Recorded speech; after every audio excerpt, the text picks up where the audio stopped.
Hello student, welcome to my channel finance institute और मेरा नाम है विनोद सिंह रावत। तो स्टूडेंट्स, हमारा चैप्टर चल रहा था मेजर ऑफ सेंट्रल टेंडेंसी और इस चैप्टर में टॉपिक चल रहा था arithmetic mean.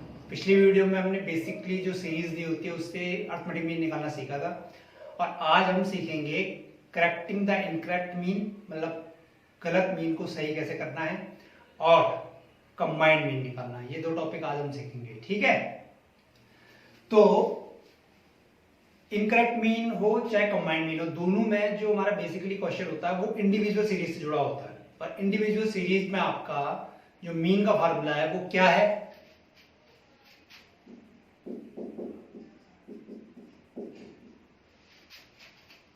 Sigma x upon में एन। सिग्मा एक्स का मतलब क्या है? सिग्मा एक्स का मतलब है कि जितने भी हमारे आइटम हैं उन सबका टोटल, और एन का मतलब है जितने भी हमारा आइटम है उनका नंबर। मतलब आपका अगर 10 आइटम दिए हैं, 10 ऑब्जर्वेशन दिए हुए हैं, तो उनकी जो भी वैल्यूज है उन सबको प्लस करके आप ऊपर लिखोगे और 10 जो है वो आपका एन होगा, वो नीचे आएगा और डिवाइड कर दोगे, मीन आ जाएगा। इंडिविजुअल में हम यही करते हैं, ठीक है। तो अगर मुझे मान लो सम निकालना है कभी, तो मैं इसको इधर ले जा सकता हूं, यानी कि मीन में अगर मैं एन की इंटू करता हूं तो मुझे सम भी मिल जाएगा। यानी कि ये क्या है? सम ऑफ आइटम्स या ऑब्जर्वेशन, ठीक है। अगर मुझे सम निकालना है तो जो मीन होगा उसमें मैं नंबर ऑफ आइटम की इंटू करूंगा तो मुझे सम ऑफ ऑब्जर्वेशन या सम ऑफ आइटम मिल जाएगा, ठीक है। तो अब हम निकालना सीखते हैं करेक्टिंग द इनकरेक्ट मीन।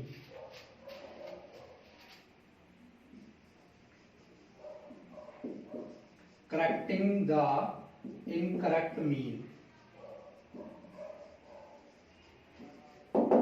कि अगर हमें कोई गलत मीन दिया है तो उसको हमें ठीक कैसे करना है।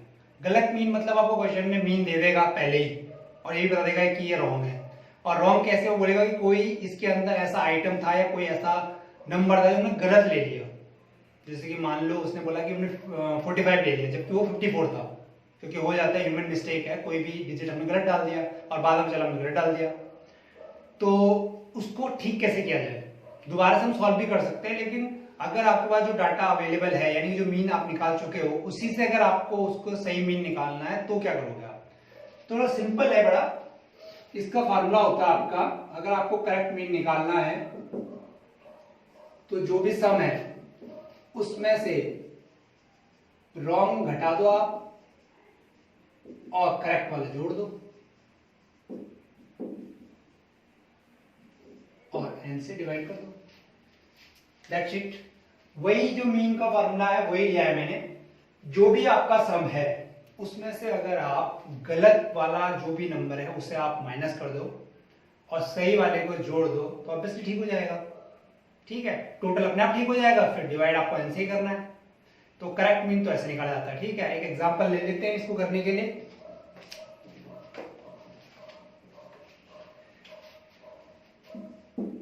जैसे कि नंबर दिया हमें कि 100 स्टूडेंट्स हैं, तो मैंने 100 लिख दिया डायरेक्ट, और इनका मीन भी दिया है 40, ठीक है। मीन 40 दिया हुआ है। बाद में पता चला कि एक आइटम था, एक ऑब्जर्वेशन था जो 53 था और उसे हमने गलती से 83 समझकर 83 कैलकुलेशन में ले लिया। तो यानी कि 83 हमने ले लिया तो 83 गलत है, जबकि जो सही था वो 53 है। यानी कि वो आपको खुद बताएगा कि सही क्या है और गलत क्या है। तो जो करेक्ट था आइटम वो 53 था और जो आपने गलत ले लिया वो 83 ले लिया। तो मीन भी है, एन भी है, करेक्ट भी है और रॉन्ग भी है। तो आपको अगर करेक्ट मीन निकालना है तो जो सम है ये, इसमें से रॉन्ग माइनस कर दोगे और करेक्ट जोड़ दोगे, डिवाइड बाय एन। लेकिन पहले आपको सम चाहिए, ठीक है। सम हमारे पास नहीं है तो सम कैसे निकालेंगे मैं आपको बता चुका हूं। सम निकालने के लिए हम ये यूज करेंगे। तो पहले सम निकाल लो, जितने भी नंबर हैं उससे मीन की मल्टीप्लाई कर दो, तो टोटल आ गया 4000। अब आप ये फार्मूला अप्लाई कर सकते हो करेक्ट मीन का।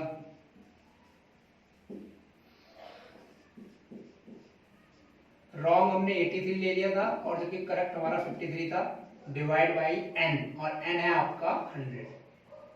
ठीक है, तो मैं इसको बता देता हूँ आपको कैलकुलेट करके कितना आएगा। ये आएगा 3970 डिवाइड बाई 100, यानी कि करेक्ट मीन आपका आ गया 397।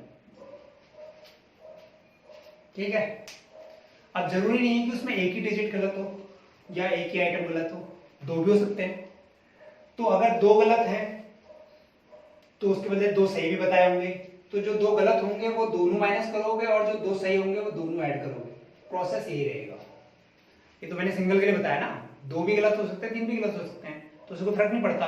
यहां तक आप सेम तरीके से निकालोगे और उसके बाद जब आपका सम आ जाएगा उसमें से वो दोनों माइनस कर देना और जो सही होंगे वो दोनों प्लस कर देना, डिवाइड बाई n तो रहेगा ही और आपका करेक्ट मीन आ जाएगा। ठीक है, तो करेक्ट मीन तो बड़ा इजी था। इसके बाद हम करते हैं कंबाइंड मीन।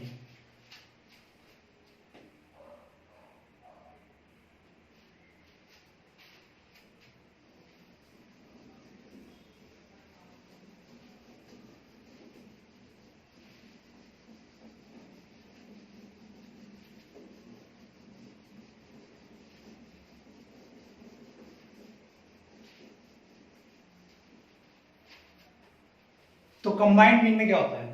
कंबाइंड मीन का मतलब ये होता है, एग्जांपल समझाता हूं मैं आपको। मान लो क्लास 10th में 10 स्टूडेंट हैं, ठीक है, और 10 स्टूडेंट की हाइट बताई गई है। तो अगर मुझे उन सब 10 स्टूडेंट की हाइट का मीन निकालना है तो मैं सबकी हाइट जो होगी, चाहे इंचेस में चाहे सेंटीमीटर में, सबको ऐड करके 10 से डिवाइड कर दूंगा, तो उनकी एवरेज हाइट आ जाएगी क्लास 10 के स्टूडेंट की। मान लो क्लास 11th है और उसमें आपके 11 स्टूडेंट है और उनकी हाइट दे रखी है, मुझे उनका मीन निकालना है, तो मैं सब 11 स्टूडेंट की हाइट को ऐड करके 11 से डिवाइड कर दूंगा। ठीक है, तो ये आपका दोनों क्लासेस का अलग अलग आ गया। लेकिन अगर मैं कहता हूं कि मुझे दोनों क्लास का कंबाइंड चाहिए, हाइट कंबाइंड मीन चाहिए मुझे हाइट का, ठीक है, दोनों क्लास का, तो एक तरीका तो ये है कि मैं दोनों क्लास में टोटल 21 स्टूडेंट हो गए, तो 21 स्टूडेंट्स की जो भी हाइट होगी और उसे 21 से डिवाइड कर दूं। ठीक है, तो मतलब सबकी हाइट का सम करके, सम ऑफ हाइट ऑफ 21 स्टूडेंट और 21 से डिवाइड कर दूं, तो कंबाइंड मीन आ जाएगा।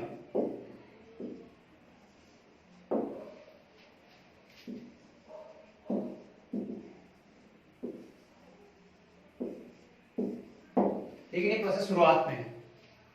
मैं कह रहा हूं कि मान लो मैंने निकाल चुके हम 10th क्लास की हाइट का मीन निकाल चुके हैं, 11th क्लास की हाइट का मीन निकाल चुके हैं अलग अलग सेपरेटली। अब मैं कहता हूं अब मुझे कंबाइंड मीन चाहिए दोनों क्लासेस का। तो इसके लिए फार्मूला होता है, चाहे 2 क्लास हो चाहे 3 क्लास हो, चाहे आपको 2 ग्रुप दिए हों चाहे 3 ग्रुप दिए हों चाहे 4 ग्रुप दिए हों, सबके लिए जो मीन का फार्मूला है कंबाइंड मीन का, वो होता है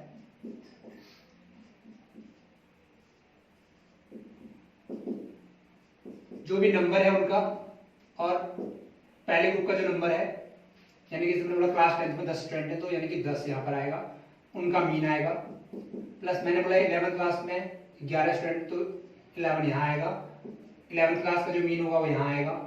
और भी अगर बोलते हैं आगे, मैंने 2 क्लास एग्जाम्पल है, और भी हो सकते हैं, 3 भी हो सकते हैं, 4 भी हो सकते हैं, तो उनको आप ऐसे ही ऐड करके आगे बढ़ाते जाओगे। उसी क्लास के स्टूडेंट उसी क्लास का मीन, उसी ग्रुप का नंबर और उसी ग्रुप का मीन और अपॉन में टोटल। एक कंबाइंड मीन का फार्मूला हो गया। आगे और भी हो सकता है, तो उनको और ऐसे ऐड करते हुए चले जाएंगे। ठीक है, एक एग्जांपल लेते हैं जिससे आपको बेटर समझ में आ जाए।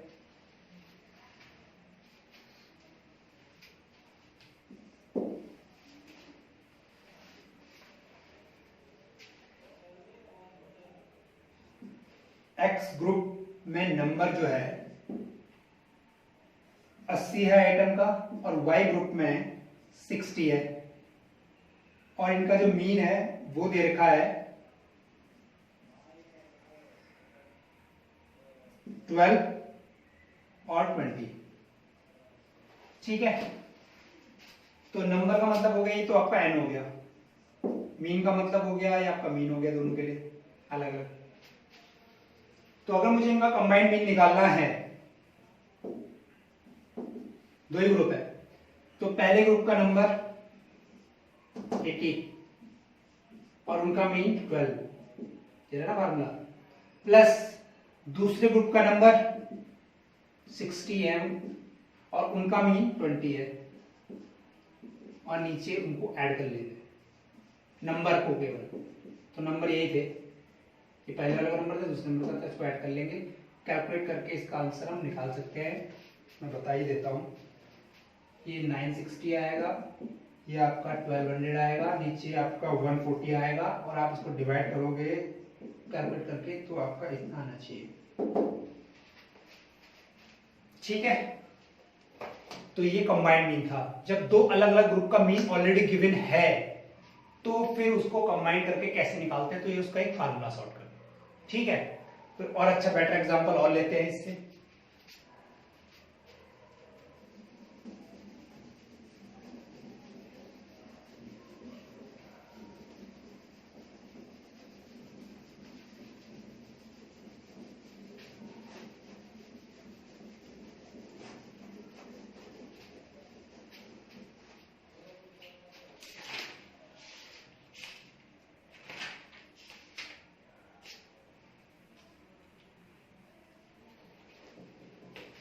क्वेश्चन दिया है 100 स्टूडेंट्स ने एग्जाम दिया, टोटल 100 स्टूडेंट्स।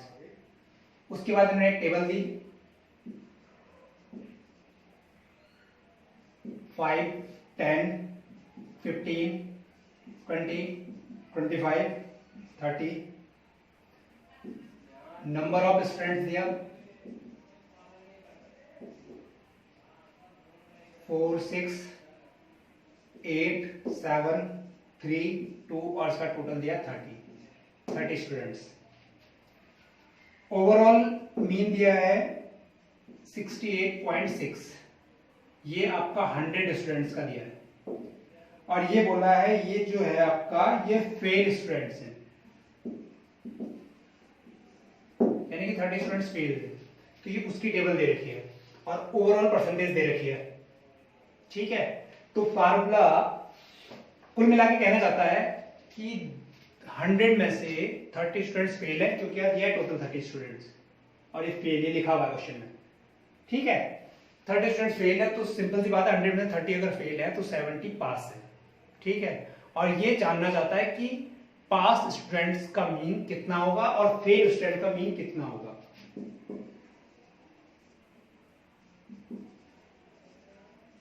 तो पहले तो पता चल गया पास स्टूडेंट 70 हैं और फेल्ड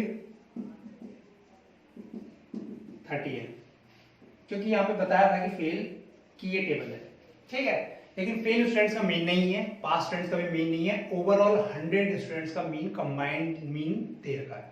तो सीधी बात है कंबाइंड मीन का फार्मूला लगेगा, इसमें कहीं कंबाइंड मीन लिखा नहीं है, पर कंबाइंड मीन का फार्मूला लगेगा, क्योंकि उन्होंने दो कैटेगरी बना दी 100 स्टूडेंट्स की, इसमें 30 इन्होंने बोला फेल है, 70 पास है, तो ये कंबाइंड मीन का ही क्वेश्चन है, ये हमें ऑब्जर्व करके पहचान के से समझ के करना है।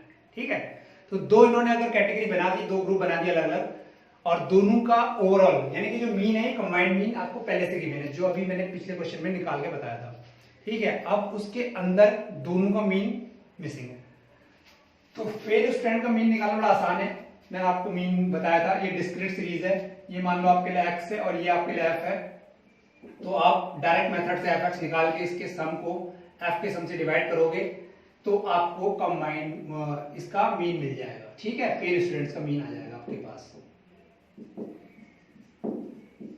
सिग्मा fx अपॉन में f। ये बताया था मैंने आपको डायरेक्ट मेथड, f भी है आपके पास, x भी आपके पास, दोनों डिस्क्रीट सीरीज है, दोनों को आप मल्टीप्लाई करोगे, डायरेक्ट मेथड लगाओगे, मीन आ जाएगा। तो निकालते हैं,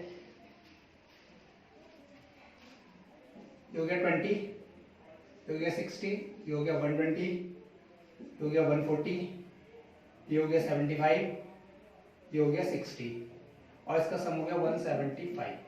ठीक है, तो इसका जो मीन है इसको 1 ले लेते हैं फेल स्टूडेंट के मीन को, और इसका 475 ऊपर का सम ये जो है ये यही है, ये ले लिया हमने, एफ का टोटल ये है, ये ले लिया हमने और इसको डिवाइड किया तो ये आ गया 15.83। ठीक, अब आपको पता है कंबाइंड मीन का फार्मूला मैंने अभी जस्ट आपको बताया था, नंबर पहले ग्रुप का उसका मीन, नंबर दूसरे ग्रुप का उसका मीन और नीचे टोटल। दो ही ग्रुप है इसलिए मैंने ये फार्मूला लगाया। 3 ग्रुप होते तो फिर प्लस में एक्स्ट्रा भी आता, 4 ग्रुप होते और एक्स्ट्रा आता, बढ़ता जाता है जितने ग्रुप होते हैं। ठीक है, तो अभी 2 ही ग्रुप है, फेल स्टूडेंट्स और पास स्टूडेंट्स। तो आगे स्टार्ट करते हैं। आपको पता है कि टोटल फेल और पास मिला के 100 स्टूडेंट्स हैं। एक चीज, फेल आपके पता है आपको 30 है, उनका एन आपको पता है, उसका मीन अभी हमने निकाला है, ये आया है 15.83। पास स्टूडेंट्स जो है वो 70 हैं पर उसका मीन मिसिंग है। और ओवरऑल मीन 100 स्टूडेंट्स का, ओवरऑल 100 स्टूडेंट्स का मीन है वो हमें क्वेश्चन में गिवन है 68.6। ठीक है, तो अब इसको हमें सॉल्व करना है और हमें पास स्टूडेंट्स का मीन निकालना है। तो क्रॉस मल्टीप्लाई करते हैं, इसकी मल्टीप्लाई करते हैं और ये मल्टीप्लाई करके आएगा आपका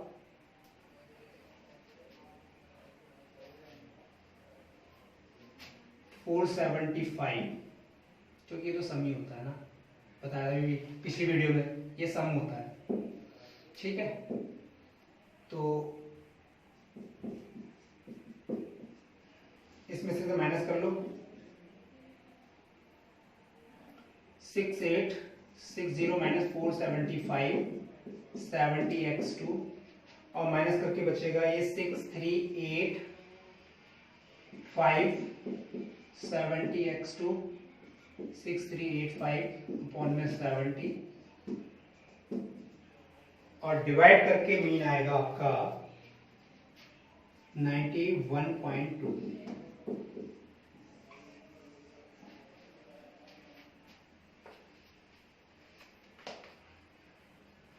ठीक है, और भी मैं कुछ अलग इसमें जानकारी देता हूं। ये आपका पास स्टूडेंट्स का मीन आ गया, और भी अलग जानकारी देता हूं, जैसे कि टोटल मार्क्स ऑफ 100 स्टूडेंट्स। अगर आपको 100 स्टूडेंट्स का मार्क्स चाहिए तो सम निकालने का फार्मूला मैंने आपको क्या बताया था, एन और मीन। तो यहां पर n का मतलब है ओवरऑल n और ओवरऑल मीन। तो n है 100 और ये आपका 68.6 दिया हुआ था। ये आपका 100 स्टूडेंट्स का टोटल मार्क्स है। ठीक है, तो पहले भी निकल जाता।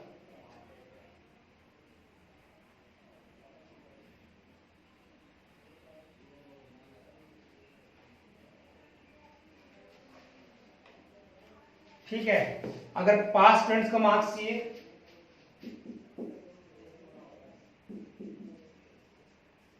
पास स्टूडेंट्स टोटल मार्क्स,